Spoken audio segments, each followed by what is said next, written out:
Welcome back student. This is the exercise 1.4. The question 1 is write the greatest and smallest number with the given digits. यहाँ पर हमें कुछ digits दिए हैं, अब इससे हमें ग्रेटेस्ट और स्मॉलेस्ट वैल्यू को राइट डाउन करना है। सबसे पहले जब भी हम ग्रेटेस्ट वैल्यू को लिखते हैं, ग्रेटेस्ट यानी बड़ी वैल्यू को हमें लिखना है, तो जब बड़ी वैल्यू को लिखते हैं तो सबसे पहले हम बड़े नंबर को देखते हैं। तो यहाँ पर हमें 9 दिया गया है, फिर 5 आएगा, फिर 4 आएगा, फिर 3 आएगा, यानी हमारे पास नंबर क्या बना 9543।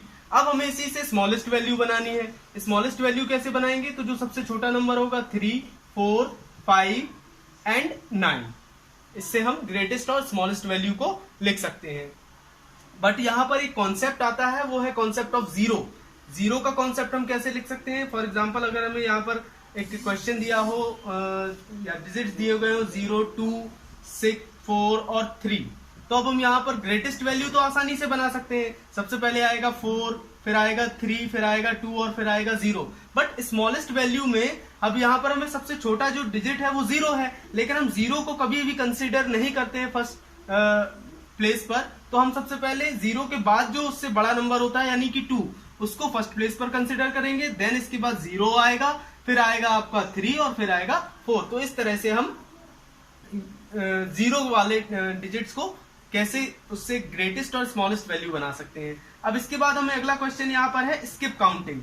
स्किप काउंटिंग का मतलब होता है किसी चीज को स्किप कर देना। जैसे आप काउंटिंग करते हो फॉर एग्जांपल 100 के बाद 200, फिर 300, फिर 400।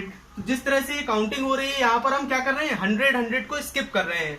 तो इसी तरह से 100 को स्किप जब हम करेंगे तो नंबर कैसे बनेगा? यहाँ पर हमें दिख रहा है 5100, 5200, 5300। तो अगला नंबर आएगा हमारा 5400, फिर नेक्स्ट आएगा 5500, फिर नेक्स्ट आएगा हमारा 5600। इसी तरह से हम थाउजेंड्स की स्किपिंग करेंगे तब कितना आएगा 7350। या इसको और मैं सिंपल कर दूं तो यहाँ ये 7000, ये 8000 और ये 9000। तो अगला जो नंबर आएगा वो होगा हमारा 10000, फिर होगा 11000, फिर होगा 12000। फिर अगला कॉन्सेप्ट है हमारा मोर देन और less than. What is more than? More than यानी ज्यादा, लेस देन यानी कम। तो here is the example is 2 more than 8135 means 8135 में 2 ज्यादा है। तो 2 ज्यादा यानी ऐड कर देंगे हम 2, तो ये 8137 हो जाएगा। अब यहाँ कह रहा है 3 लेस देन, 3 कम करना है अब हमें, तो इस नंबर में हम 3 को कम कर देंगे तो ये 32 आ जाएगा हमारा। Hello student, this is exercise 5। The question 1 is the nearest values. तो first question is that the nearest tens. Basically this is the easiest concept, but we have to focus on the very determinately. So there is the number 16. We have to find the nearest value of this. So we know firstly where it is lie. It is lie between the 10 and 20.